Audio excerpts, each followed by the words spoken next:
नमस्कार, मैं रवीश कुमार। आवश्यकता है ऐसे युवाओं की जो प्रधानमंत्री नरेंद्र मोदी के भाषण से सही और गलत का पता लगा सकें। यह आवश्यकता मुझे नहीं, देश को है। इसलिए क्योंकि प्रधानमंत्री नरेंद्र मोदी ने 2.25 घंटे से अधिक समय तक भाषण दिया है। इस भाषण में मणिपुर कितना था, जो था वो कितना सही था, विपक्ष को घेरने के लिए जिन तथ्यों और घटनाओं का उल्लेख किया गया उनमें कितनी बातें सही हैं, कितनी झूठ हैं और कितनी आधी अधूरी हैं, इनका पता लगाना ज़रूरी है।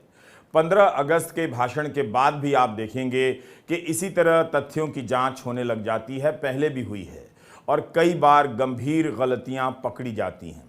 इन्हें देखते हुए अब एक नया डिपार्टमेंट बना देने का वक्त आ गया है, जिसका काम होगा प्रधानमंत्री के भाषणों की कॉपी जांच करना। अपने विद्यार्थी जीवन में मैंने ऐसे कई छात्रों को देखा है जो परीक्षा में जवाब नहीं आने पर भी पूरा पन्ना भरकर घर आ जाते हैं।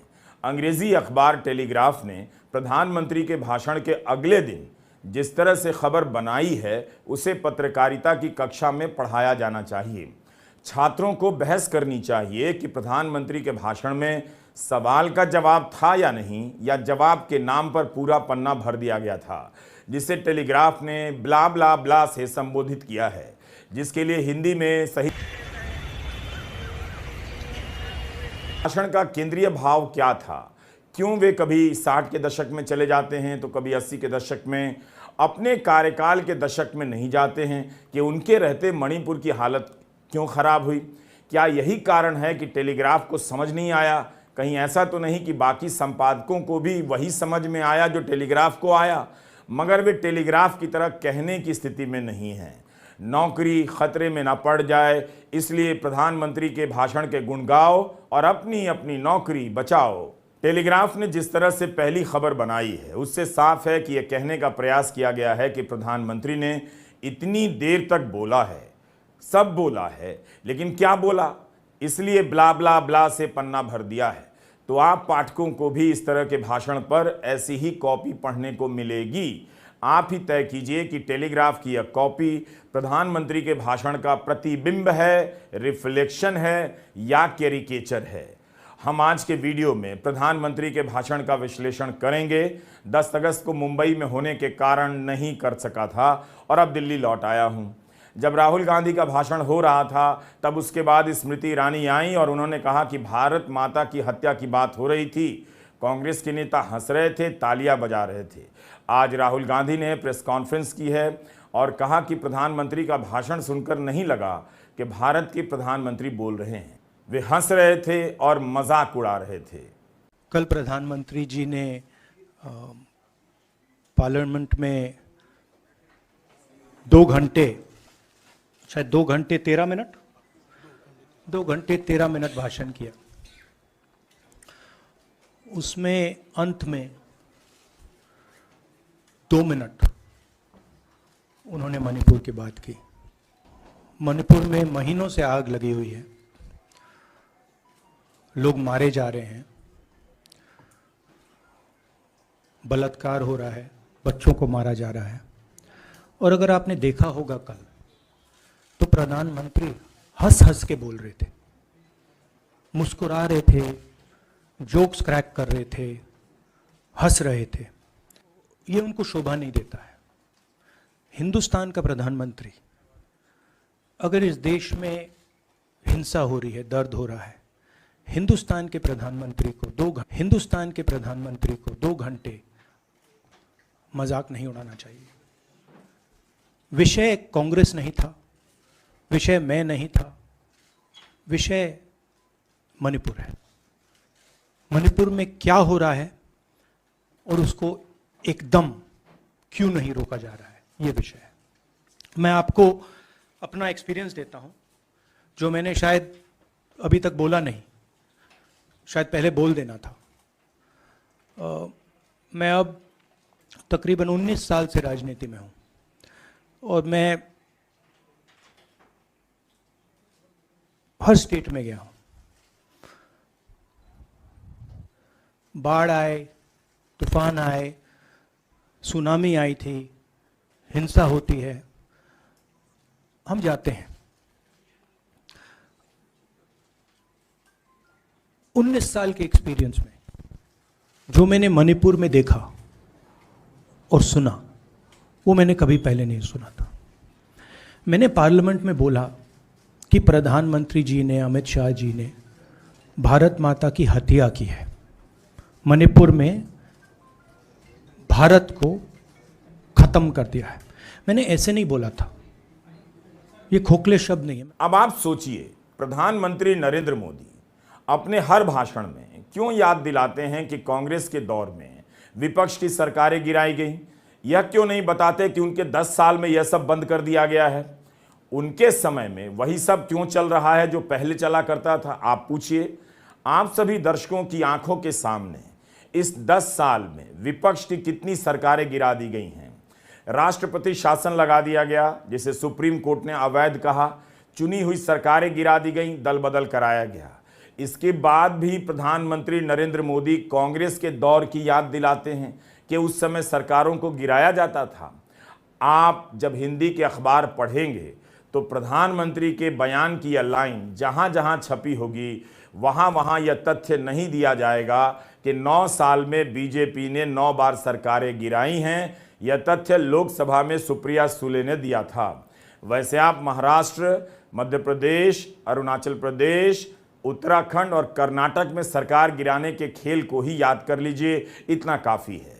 भारत में वैसे ही 2047 तक अमृत काल चल रहा है, लेकिन प्रधानमंत्री ने एक ऐसे कालखंड की बात कर दी है जिसका असर अगले 1000 साल तक दिखने वाला है। 1000 साल। इस तरह से अपने भाषण को अवतारी रूप देते हुए प्रधानमंत्री कितनी आसानी से राजनेता की जगह खुद को भविष्य वक्ता के रूप में पेश कर देते हैं, बहुतों को पता भी नहीं चलता है। अमृतकाल के नाम पर 100 साल क्या कम थे, इसलिए 1000 साल की भविष्यवाणी कर दी गई है। बस यही नहीं बता सके कि मणिपुर में 100 दिन में क्या हुआ, क्यों हुआ और अगले कितने दिनों में वहां शांति बहाल होगी। 1000 साल तक असर रहेगा, ऐसा काम हो रहा है।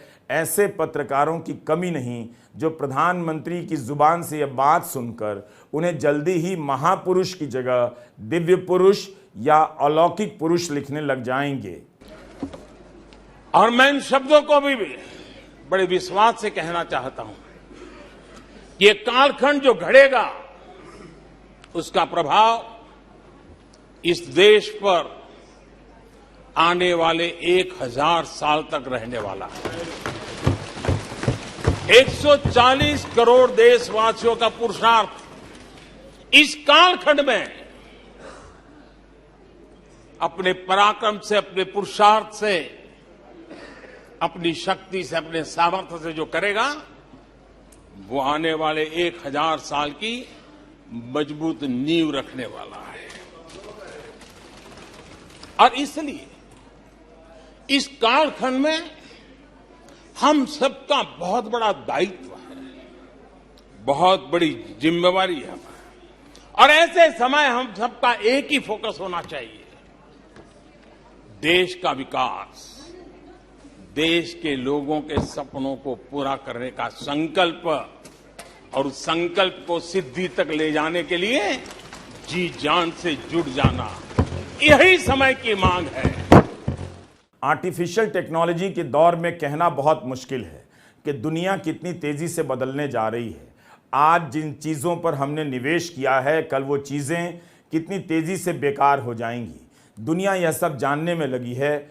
हमारे प्रधानमंत्री देश को बता रहे हैं कि हम एक ऐसे कालखंड से गुजर रहे हैं जिसका असर 1000 साल रहने वाला है। उनके भाषण में अतीत के किस्से जितने उलझे होते हैं, ध्यान से सुनिए, उनके भाषण में अतीत के किस्से जितने उलझे होते हैं, भविष्य भी उतना ही अदृश्य नजर आता है। अगली बार लोकसभा में जब प्रधानमंत्री का भाषण होगा तो आप संसद टीवी नहीं, आस्था चैनल खोल लीजिएगा। 10 अगस्त को प्रधानमंत्री अपने भाषण में मिजोरम का एक पुराना प्रसंग ले आए, 1966 का। यह उनके ही शब्द हैं और मैं कोट कर रहा हूं, आप ध्यान से सुनिए। प्रधानमंत्री कहते हैं, पहली घटना 5 मार्च 1966 उस दिन कांग्रेस ने मिजोरम में असहाय नागरिकों पर अपनी वायुसेना के माध्यम से हमला करवाया था। वहां गंभीर विवाद हुआ था। कांग्रेस वाले जवाब दें, क्या वह दूसरे देश की वायुसेना थी? क्या मिजोरम के लोग मेरे देश के नागरिक नहीं थे? उनकी सुरक्षा भारत सरकार की जिम्मेदारी थी कि नहीं थी? 5 मार्च 1966 को वायुसेना से हमला करवाया गया, निर्दोष नागरिकों पर हमला करवाया गया। प्रधानमंत्री के कथन समाप्त होते हैं। मिजोरम में वायुसेना से हमला करवाया गया था। अब प्रधानमंत्री क्या सेना का राजनीतिकरण नहीं कर रहे हैं? प्रधानमंत्री कह रहे हैं कि वायुसेना से हमला क्यों करवाया गया? क्या वह दूसरे देश की वायुसेना थी? उन्हीं के शब्द हैं, आपने सुना। कमाल का लॉजिक है। प्रधानमंत्री ही ये बात कह सकते हैं। विपक्ष के किसी नेता ने कहा होता तो हंगामा मच गया होता कि उसने सेना का अपमान कर दिया है। जब यह प्रसंग आया तो इसके जवाब में विपक्ष की तरफ से कई तथ्य सामने रखे गए। कांग्रेस प्रवक्ता सुप्रिया श्रीनेत का एक ट्वीट है कि 1966 में मिजो नेशनल फ्रंट के बागी आइजोल पर कब्जा कर चुके थे। उन्हें भगाने के लिए भारतीय वायुसेना से बमबारी कराना जरूरी हो गया था। बमबारी की वजह से एमएनएफ के बागी भाग खड़े हुए और फिर से भारत का आधिपत्य स्थापित हुआ। पत्रकार सुशांत सिंह ने ट्वीट किया है कि उस समय भारत बहुत कमजोर स्थिति में था, नया देश बना था। पूरब में भी चीन और पाकिस्तान हमलावर थे और उग्रवादियों को मदद पहुंचा रहे थे। मिजोरम में सेना के सामने बहुत सारी चुनौतियां आ गईं, इसलिए सेना की मदद के लिए वायुसेना बुलाई गई। प्रधानमंत्री ने वहां सेना की मौजूदगी को हमला नहीं कहा, वायुसेना को लेकर कह दिया कि उससे असहाय नागरिकों पर हमला करवाया गया। कमाल की बात है। पत्रकार सुशांत सिंह कहते हैं कि 2011 में अली अहमद ने इस पर शोध पत्र लिखा है, उसे आप लोग पढ़िए। उस समय वायुसेना ने उग्रवादियों की कमर तोड़ दी थी, कानून व्यवस्था बहाल हो गई। आज की तरह नहीं कि हथियारबंद लोगों के सामने मणिपुर की राज्य व्यवस्था ध्वस्त हो चुकी है।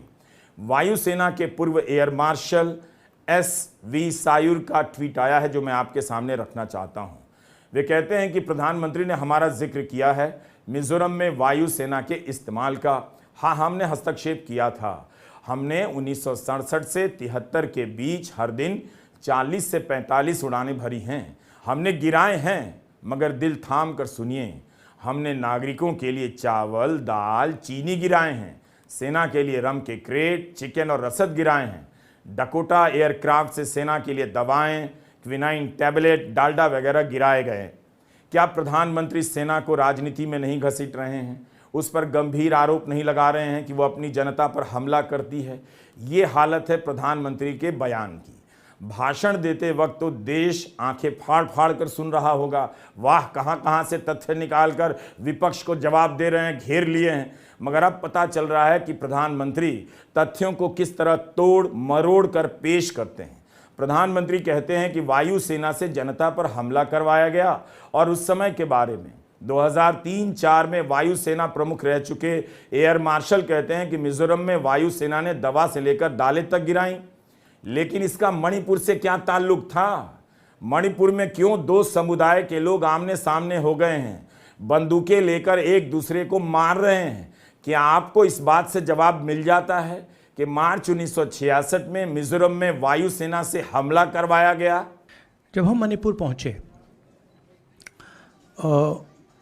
हम लैंड किए, हमें मणिपुर में दौरा करना था। जब हम मेटे एरिया में गए, हमें साफ कहा गया था कि अगर आपकी सिक्योरिटी डिटेल में कोई भी कुकी होगा, उसको आप यहां मत लाइए क्योंकि हम उसको मार देंगे। और जब हम कुकी के एरिया में गए, हमें कहा गया अगर कोई मेथे आपकी सिक्योरिटी डिटेल में होगा, उसको आप मत लाइए, उसको हम गोली मार देंगे। हम जब गए, हमें मेतेज को परे करना पड़ा, हमें कुकीज को परे करना पड़ा। मतलब एक स्टेट नहीं है, आज 2 स्टेट है। स्टेट की हत्या कर दी गई है और उसको चीर दिया गया है।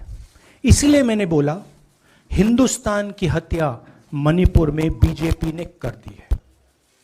और जब मैंने कल प्रधानमंत्री को देखा हंसते हुए, मजाक उड़ाते हुए, मैं समझ नहीं पा रहा था कि हिंदुस्तान का प्रधानमंत्री इस प्रकार से कैसे बोल सकता है। प्रधानमंत्री को यह पता नहीं लग रहा है कि हमारे देश में क्या हो रहा है। छोड़िए, नहीं जाना चाहते हैं, उसके भी कारण हैं, शायद मैं बता नहीं सकता हूं आपको, उसके कारण हैं, मगर अगर जा नहीं सकते हैं तो मणिपुर के बारे में बोले तो। हिंदुस्तान की आर्मी, आप सब जानते हो, सेना को आप जानते हो, जो मणिपुर में हो रहा है, हिंदुस्तान की सेना उसको 2 दिन में रोक सकती है, 3 दिन नहीं लगेंगे। अगर हिंदुस्तान की आर्मी को कहा गया कि यह तमाशा बंद करो, 2 दिन में यह तमाशा, ड्रामा बंद हो जाएगा। प्रधानमंत्री मणिपुर को जलाना चाहते हैं, आग बुझाना नहीं चाहते हैं, यह है सच्चाई। आखिर प्रधानमंत्री नरेंद्र मोदी मिजोरम का प्रसंग लेकर क्यों आए? क्या यह अच्छा है? क्या यही जोरदार और धुआंधार भाषण है, या इस भाषण में केवल धुआं ही धुआं भरा हुआ है? अगर मिजोरम का जिक्र ही करना था तो पूरी बात बताते कि मिजोरम में क्या क्या हुआ, क्यों वे कह रहे हैं कि वहां के असहाय नागरिकों पर हमला किया गया। आपने देखा कि उनके भाषण से संदर्भ गायब है, आगे पीछे का प्रसंग गायब है। बस ये है कि हमला हुआ और अधूरे और झूठे तथ्यों के साथ विपक्ष पर हमला कर दिया गया और हेडलाइनें बना दी गईं। लेकिन मोदी जी, आज आपने एक बहुत बड़ी गलती की। आप अपने सांसदों को कुछ भी कहते रहिए, अपने चरण चुंबकों को कुछ भी डायलॉग बाजी करते रहिए। 2 चीजें आपने साफ कर दी। एक पहली चीज आपने साफ कर दी कि अपने दिमाग बेलगाम प्रवक्ताओं को और फेक न्यूज की अपनी व्हाट्सएप फैक्ट्री को, अपने सोशल मीडिया की स्क्रिप्ट आप खुद लिखते हैं। क्योंकि ऐसा लग रहा था मानो वो व्हाट्सएप का खर्रा पढ़ रहे हो जो आप पढ़ रहे थे सदन में भाषण अपना, बिल्कुल वैसा प्रतीत हो रहा था। तो स्क्रिप्ट तो आप खुद लिखते हैं, इसीलिए आपके पास वक्त नहीं है देश के काम करने का, क्योंकि आप फेक न्यूज फैक्ट्री चलाने में ही इतने मशगूल हैं। ये पहली बात। दूसरी बात, आज आपने एक गलती कर दी। आप जो बात बंद पर्दों के पीछे कहते हैं ना, वो आपको खुले में नहीं कहनी चाहिए थी। ये देश सब कुछ सहता है, ये देश अपनी मां का अपमान नहीं सहेगा। भारत हमारी मां है, इंडिया हमारी सरजमी है, हमारी मातृभूमि है, इस पर फक्र है हमें, इसके लिए दिल धड़कता है। तो जब इंडिया का कोई विद्रूप करता है, जब इंडिया को कोई घमंडिया कहेगा, और वो भी देश का चुना हुआ प्रधानमंत्री, तो ये बर्दाश्त नहीं होगा। आपका डर दिखता है मुझे, आप सहमे हुए हैं इंडिया के सामने, क्योंकि आप जानते हैं कि जब इंडिया से किसी का सामना होता है तो शिकस्त सामने वाले की ही होती है, जीत हमेशा इंडिया की होती है। लेकिन आज आपने गलत कर दिया। अपने देश का नाम कौन विद्रूप करता है? उसको देश प्रेमी तो नहीं कहते हैं, उसको देशद्रोही कहा जाता है। प्रधानमंत्री नरेंद्र मोदी ने मिजोरम का उदाहरण दिया, उससे मणिपुर के बारे में आपकी क्या समझ बनती है, बताइए। क्या प्रधानमंत्री यह कहना चाहते हैं कि मणिपुर में सेना का इस्तेमाल नहीं कर रहे हैं क्योंकि वे कांग्रेस सरकार की तरह गलती नहीं करना चाहते जो उसने मार्च 1966 में मिजोरम में की? मणिपुर के मुख्यमंत्री ने कहा है कि सीमा पार से आतंकवादी घुस आए हैं और वहां सेना भी है, जमीन पर सेना है। तो क्या ये कहा जाएगा कि सेना से वहां के लोगों पर हमला करवाया जा रहा है? प्रधानमंत्री का यह तरीका है। कांग्रेस की सरकारों के दौर में चले जाते हैं, अपनी सरकार की गलतियों को छोड़ देते हैं, 50 साल पहले की गलतियों को बड़ा बड़ा करने लग जाते हैं ताकि लोगों को लगे कि आज वाली गलती तो कुछ भी नहीं है, कांग्रेस के समय कितना कुछ हो गया था। आपको प्रधानमंत्री के ही एक बयान से और समझा देता हूं। महंगाई से आप केवल टमाटर के दाम को लेकर परेशान नहीं हैं, 2-3 वर्षों से महंगाई आपकी बचत खाए जा रही है। लेकिन प्रधानमंत्री कहते हैं कि दूसरे दलों की सरकारें होती तो दूध 500 रुपये लीटर मिलता। इसी तरह पीवी नरसिम्हा राव का उदाहरण ले आए कि उन्हें झारखंड रिश्वत कांड में जेल की सजा हुई, लेकिन यह बताना भूल गए कि हाईकोर्ट ने उन्हें सभी आरोपों से बरी कर दिया था। प्रधानमंत्री को कांग्रेस के अतीत से बहुत प्यार है। जब प्रधानमंत्री के अतीत पर बीबीसी डॉक्यूमेंट्री बना देता है और गुजरात दंगों की बात करने लग जाता है तो उस डॉक्यूमेंट्री को बैन कर दिया जाता है। अगर इस बहस के दौरान विपक्ष का कोई सांसद गुजरात दंगों का जिक्र भी कर देता तो क्या पता उसे सदन की कार्यवाही से निकाल ही दिया जाता। मतलब साफ है, आप इनका अतीत और वर्तमान मत जानो, प्रधानमंत्री का अतीत और वर्तमान मत जानो, केवल कांग्रेस का अतीत जानते रहो। प्रधानमंत्री नरेंद्र मोदी चाहते हैं कि आप भूल जाएं उनके 10 साल को, लेकिन भूलने भुलाने की दवा से भरे इस भाषण में वे भी कम नहीं भूलते हैं। वे भूल गए किसी नरसिम्हा राव को उनकी सरकार ने सम्मानित किया। मार्च और जून 2015 की खबरें पलटिए। सत्ता में आते ही मोदी सरकार ने फैसला किया यमुना नदी के किनारे एकता स्थल पर पूर्व प्रधानमंत्री नरसिम्हा राव के लिए मेमोरियल बनाया जाएगा। इसे बनाने में काफ़ी तेज़ी दिखाई गई। शहरी विकास मंत्री के रूप में एम वेंकैया नायडू मेमोरियल का निर्माण कार्य देखने जाया करते थे। प्रधानमंत्री नरेंद्र मोदी ने 28 जून 2022 को ट्वीट किया है कि नरसिम्हा राव को उनके जन्मदिन पर याद कर रहा हूं। देश के विकास के प्रति उनकी निष्ठा और दूरदर्शी नेतृत्व याद रखने लायक है। हम देश की प्रगति में उनके अमूल्य योगदान का सम्मान करते हैं। मणिपुर जब जल रहा था तब प्रधानमंत्री ने अपने मन की बात में जिक्र नहीं किया मणिपुर का। उसी मंच से अपील कर देते, मगर मन की बात में नरसिम्हा राव का जिक्र करना नहीं भूले। सोचिए, इसी जून के मन की बात में प्रधानमंत्री नरसिम्हा राव का बखान करते हैं। सदन में उनका उदाहरण देकर कांग्रेस और झारखंड मुक्ति मोर्चा को भ्रष्ट बताते हैं। वे भारत के सबसे अनुभवी नेताओं में से एक थे, लेकिन उनके जीवन का एक और पहलू भी है और वो उल्लेखनीय है, हमें जानना भी चाहिए। साथियों, नरसिम्हा राव जी अपनी किशोरावस्था में ही स्वतंत्रता आंदोलन में शामिल हो गए थे। जब हैदराबाद के निजाम ने वंदे मातरम गाने की अनुमति देने से इनकार कर दिया था, तब उनके खिलाफ आंदोलन में उन्होंने भी सक्रिय रूप से हिस्सा लिया था। उस समय उनकी उम्र सिर्फ 17 साल थी। इस भाषण के कई प्रसंगों को लेकर अलग अलग दावे किए गए हैं। अगर उन सभी दावों के बारे में एक एक कर बताने लग जाऊं तो मेरा कार्यक्रम ही 4 घंटे का हो जाएगा, जबकि प्रधानमंत्री का भाषण मात्र 2 घंटे 17 मिनट के आसपास था। लोकसभा में प्रधानमंत्री का भाषण उन तत्वों से भरा नजर आया जिसकी तरफ राहुल ने इशारा कर दिया था। राहुल गांधी ने मणिपुर नहीं जाने को लेकर कहा था कि प्रधानमंत्री को अहंकार नहीं करना चाहिए। उन्हें लंका का उदाहरण दिया, मगर प्रधानमंत्री उसी लंका और हनुमान जी का इस्तेमाल कर बताने लग गए कि जनता ने कांग्रेस को 400 से 40 पर लाकर उसका अहंकार कम कर दिया। लंका हनुमान ने नहीं जलाई, लंका हनुमान ने नहीं जलाई, उनके घमंड ने जलाई।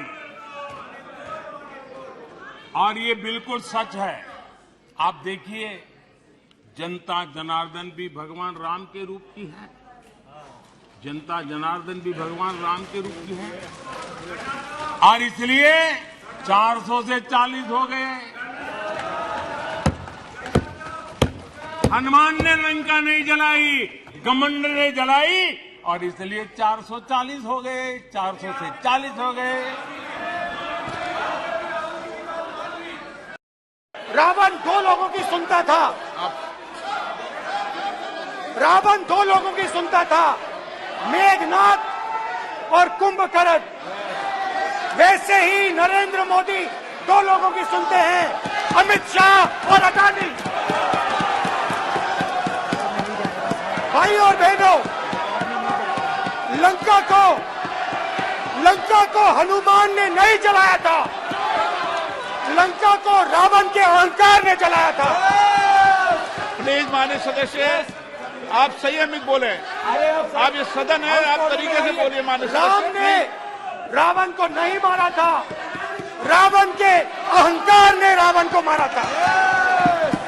आप पूरे देश में केरोसिन फेंक रहे हो, पूरे देश में आप केरोसिन फेंक रहे हो। आपने मणिपुर में केरोसिन फेंकी और फिर चिंगारी लगा दी। अब आप हरियाणा में कर रहे हो, पूरे देश को आप जलाने में लगे हो। आप पूरे देश में भारत माता की हत्या कर रहे हो। धन्यवाद स्पीकर।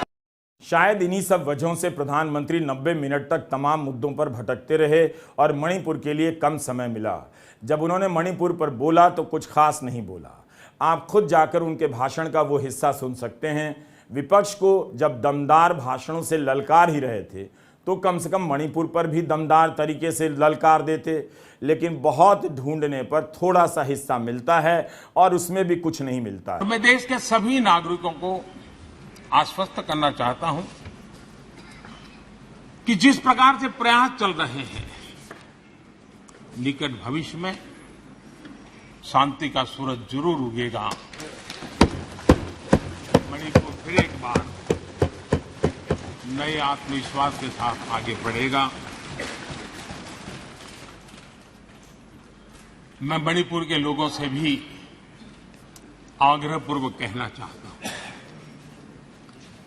वहां की माताओं, बहनों, बेटियों से कहना चाहता हूं, देश आपके साथ है, ये सदन आपके साथ है। हम सब मिलकर के, कोई यहां हो या ना हो,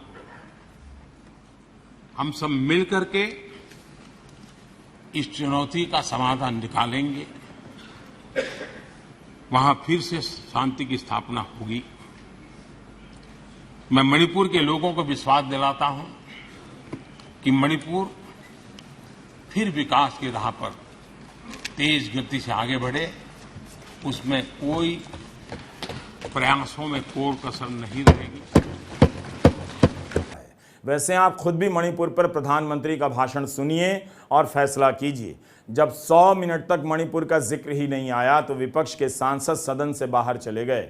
बहस का संदर्भ वैसे मणिपुर था और उनके इस भाषण की तारीफ करने के लिए कॉलम लिखने वाले तरह तरह की दलीलों का आविष्कार कर रहे हैं कि किसी तरह उन्हें दिव्य पुरुष और महापुरुष साबित कर दिया जाए। After 21 days, the Prime Minister of India, Modi, had to be compelled, had to be dragged by a no-confidence motion moved by the India Alliance. That's the only way he had to come to Parliament. He's avoided Rajya Sabha for 21 days. Today, his first entry into the Lok Sabha. For the first 90 minutes of his speech, not a whiff about Manipur. 4 minutes on Manipur. What did the India Alliance do? All the parties walk out. Within 30 seconds of them walking out, round about the 100th minute of the speech, then he speaks on Manipur for 4 minutes. Mr. Prime Minister, I said last week, you have a heart of stone. Maybe even worse. प्रधानमंत्री India alliance के 3 प्रश्नों से भाग रहे थे। प्रश्न पहला कि वो मणिपुर कब जाएंगे, प्रश्न दूसरा कि वो अपने मुख्यमंत्री मणिपुर के कब बर्खास्त करेंगे, प्रश्न तीसरा कि वो 80 दिन मणिपुर पे क्यों चुप रहे। इन तीनों सवालों का उत्तर उन्होंने नहीं दिया। देखिए, प्रधानमंत्री ने मणिपुर पर कोई जिम्मेवारी नहीं ली। मुख्यमंत्री जो विफल हुए, जिसके कारण 6000 घर जलाए गए, 6 लाख गोलियां पुलिस थानों से लूटे गए, 60,000 लोग बेघर हो गए, जिसके कारण आज मणिपुर 2 हिस्सों में बंट चुका है, उस पर प्रधानमंत्री मोदी जी कोई कार्रवाई नहीं लेना चाहते। आज उनके गृह विभाग विफल हुए हैं राष्ट्र की सुरक्षा में, उस पर वो कुछ नहीं बोलना चाहते। हमने अपने वीडियो में सवाल उठाया था कि लोकसभा में मणिपुर को लेकर चर्चा हो रही है, क्या मणिपुर से जो 2 सांसद हैं उन्हें बोलने का मौका मिलेगा? मिजोरम के सांसद को बोलने का मौका मिलेगा या नहीं? राजकुमार रंजन सिंह इनर मणिपुर से बीजेपी के सांसद हैं, आउटर मणिपुर से सांसद हैं, लोरहो एस फोज नागा पीपल्स फ्रंट के सांसद हैं, मगर एनडीए का हिस्सा हैं। गौरव गोगोई ने पीएम के बोलने से ठीक पहले लोकसभा के स्पीकर से कहा कि इन्हें बोलने का मौका मिलना चाहिए, इन्हें चुप कराया गया है। इस पर स्पीकर की तरफ से जवाब आया कि जब बोलने की गुजारिश सांसद की तरफ से आती है तभी स्वीकार किया जाता है, और ठीक इसी के बाद प्रधानमंत्री का भाषण शुरू होता है। ये मणिपुर की सच्चाई को छुपाने की एक साजिश है, क्योंकि वो मणिपुर के 2 सांसद वो खुद कबूल करते कि उनकी सरकार व्यर्थ थी। मेते हो या कुकी हो, महिलाओं को बलात्कार से नहीं बचा पाए। मेते हो या कुकी हो, लोगों को हत्या करने से उनको रोक नहीं पाए। आज मणिपुर के 2 भाग होने से उनकी सरकार रोक नहीं पाए। तो इस सच्चाई को छुपाने के लिए, जबकि एक मंत्री उनका केंद्रीय मंत्री भी है, पर उनके हाथ पैर मुंह बांध दिए गए। भाजपा की तरफ से विभिन्न सांसद बोले, विभिन्न मंत्री बोले, लेकिन मणिपुर के वो 2 सांसदों को आज उनका मुंह बंद रखा। ये मणिपुर के प्रति अन्याय है, लोकतंत्र के प्रति अन्याय है, और आज मणिपुर को आज भाजपा ने अपमानित किया है। तो क्या मणिपुर के सांसदों ने सदन में बोलना ही नहीं चाहा होगा? बीजेपी ने उनसे क्यों नहीं कहा कि आप भी मणिपुर पर बोलिए, विपक्ष को घेरिए और देश को कुछ और जानकारी दीजिए? राज्यसभा में मिजो नेशनल फ्रंट के सदस्य हैं वनलाल वेना। उन्होंने आरोप लगाया कि जब वे बोलने के लिए उठे तो उनकी माइक बंद थी। वनलाल वेना एनडीए के ही सदस्य हैं। उन्होंने कहा कि अमित शाह ने झूठ बोला है, मैं ट्राइबल सांसद हूं। गृह मंत्री ने कहा कि मणिपुर में ट्राइबल म्यांमार से आए हैं। हम म्यांमार से नहीं हैं, हम भारतीय हैं, हम यहाँ 200 साल से रहते आए हैं। उनका वीडियो ट्विटर पर काफ़ी वायरल है। यह भी एक सच है कि एक राज्य 100 दिनों से जल रहा है और उसके 2 सांसद सदन में अपनी बात नहीं रखते हैं। मिजोरम के सांसद ने कह ही दिया राज्यसभा में कि अमित शाह झूठ बोल रहे हैं। अगर मिजोरम और मणिपुर के सांसदों को बोलने का मौका मिला होता तो हमें रिसर्च करने की ज़रूरत नहीं पड़ती और प्रधानमंत्री और गृह मंत्री ने मणिपुर को लेकर क्या क्या आधा अधूरा और झूठ बोला है पता लगाने के लिए मेहनत नहीं करनी पड़ती। अमित शाह के एक भाषण से कलावती का जिक्र आया। अमित शाह ने जैसे ही कलावती का नाम लिया तभी से मीडिया में चलने लग गया कि कलावती ही कह रही हैं कि राहुल गांधी ने उनकी बहुत मदद की। राहुल गांधी ने सवाल उठाया कि अमित शाह कहते हैं कि मणिपुर के मुख्यमंत्री को नहीं हटा रहे हैं क्योंकि वे सहयोग कर रहे हैं। यही सहयोग है कि वहां हिंसा नहीं रुक रही है। जब मैं मणिपुर गया, मणिपुर सीएम ने जो मणिपुर में हजारों वेपन्स जो लूटे गए, वो मणिपुर सीएम के नीचे ही हुआ। तो क्या अमित शाह चाहते थे कि ये हजारों वेपन्स लूटे जाएं? राहुल जी, जो हिंसा चल रही है, क्या अमित शाह चाहते हैं कि हिंसा चलती जाए? चीफ मिनिस्टर उसको रोक नहीं पा रहा है। अमित शाह जी कह रहे हैं कि भैया वो हमारी बात मान रहा है, तो क्या आप चाहते हैं कि मणिपुर चलता जाए? कांग्रेस सांसद राहुल गांधी ने कहा कि असम राइफल्स के खिलाफ एफआईआर का होना बता रहा है कि वहां किसी तरह का संवाद नहीं हो रहा है। गृह मंत्री अमित शाह ने अपने भाषण में कहा कि उनकी सरकार ने यूएपीए का राजनीतिक इस्तेमाल नहीं किया है। इस धारा के सहारे कितने लोग कितने महीनों तक जेल में बंद कर दिए गए। अगर उसी पर रिसर्च कर वीडियो बनाऊं तो लाल बहादुर शास्त्री से लेकर नरेंद्र मोदी तक के लंबे भाषण का रिकॉर्ड टूट जाएगा। मगर गृहमंत्री कह रहे हैं कि हमने यूएपीए का राजनीतिक इस्तेमाल नहीं किया। यह जून 2021 का इंडियन एक्सप्रेस है। दिल्ली हाईकोर्ट ने कहा है कि आतंकवाद की परिभाषा इतनी व्यापक नहीं हो सकती कि आप साधारण अपराधों को भी इसमें शामिल कर दें। यह कहते हुए दिल्ली हाईकोर्ट ने देवांगना कालिता, नताशा नरवाल और आसिफ इकबाल को जमानत दे दी। आतंकवाद की परिभाषा को व्यापक कर स्टेट ने साधारण लोगों को आतंकवाद को रोकने की धारा यूएपीए के तहत बंद कर दिया। यह पहली बार था जब कोर्ट ने यूएपीए के गलत इस्तेमाल पर सवाल उठाया। कहा कि जिन लोगों को उनके सामने लाया गया है उनके अपराध आतंकवाद की कैटेगरी में नहीं आते हैं। अमित शाह अपना उदाहरण चुनते हैं प्रधानमंत्री नरेंद्र मोदी की तरह। उन्हें पता है कि गोदी मीडिया का भारत कभी भी दूसरा उदाहरण चुनकर नहीं लाएगा। उसमें ये हिम्मत अब नहीं बची है। जिस देश का मीडिया गुलामी का जीवन जीता हो, गुलामी की भाषा बोलता हो, उस देश में सत्ता पक्ष का हर भाषण हमेशा ही शानदार होगा, दमदार होगा और वजनदार होगा। ये होना ही है, वरना गोदी मीडिया का दम निकाल दिया जाएगा। अमित शाह ने कैसे कह दिया कि एक भी केस में राजनीतिक इस्तेमाल नहीं हुआ है। अभी चंद रोज पहले सुप्रीम कोर्ट के जस्टिस अनिरुद्ध बोस, जस्टिस सुधांशु धूलिया की पीठ ने जो कहा, 5 साल बीत चुके हैं और बेल के लिए ये पर्याप्त केस है। हम मानते हैं कि आरोप गंभीर हैं, लेकिन सिर्फ इस कारण उनकी बेल नहीं रोकी जा सकती है। 5 साल के लिए जेल में अंडर ट्रायल के तौर पर नहीं रखा जा सकता है। क्या ये राजनीतिक इस्तेमाल नहीं है अमित शाह जी? 5 साल तक बिना किसी ठोस सबूत के आप किसी को जेल में रखते हैं। सामाजिक कार्यकर्ताओं के अलावा लड़कियों पर यूएपीए की धाराएं लगाई गईं ताकि भारत की लड़कियों का हौसला हमेशा के लिए टूट जाए। वे नागरिक बनकर गलत का विरोध करने घर से बाहर ना आएं। जब वे राज्य की हिंसा पर सवाल करती हैं तो इसी दौर में, नरेंद्र मोदी के दौर में, उन्हें यूएपीए की धाराओं में बंद किया गया, किसी पर एनएसए भी लगाए गए। क्या आपने यह सब होते नहीं देखा? यह और बात है कि धर्म के नशे में देखने वाले लोग अधर्मी हो चुके हैं। उन्होंने गलत और झूठ का हिसाब रखना और सवाल पूछना छोड़ दिया है। लेकिन इसका मतलब यह नहीं कि दुनिया से सच का जनाजा उठ गया है। मणिपुर पर बहस हो रही थी। कई पत्रकार यह कहकर सरकार की तरफ से नंबर बढ़वा रहे थे कि राहुल गांधी का भाषण बहुत खराब था। प्रधानमंत्री का भाषण इन पत्रकारों के लिए एक अवसर होता है, वाहवाही हासिल करने का, वाहवाही करने का, कि उनके जैसा, प्रधानमंत्री के जैसा बोलने वाला कोई नहीं। वे प्रधानमंत्री के भाषणों से सच और झूठ का पता नहीं लगा सकते, इसकी इजाज़त नहीं होगी, इसलिए ताली बजाने लग जाते हैं।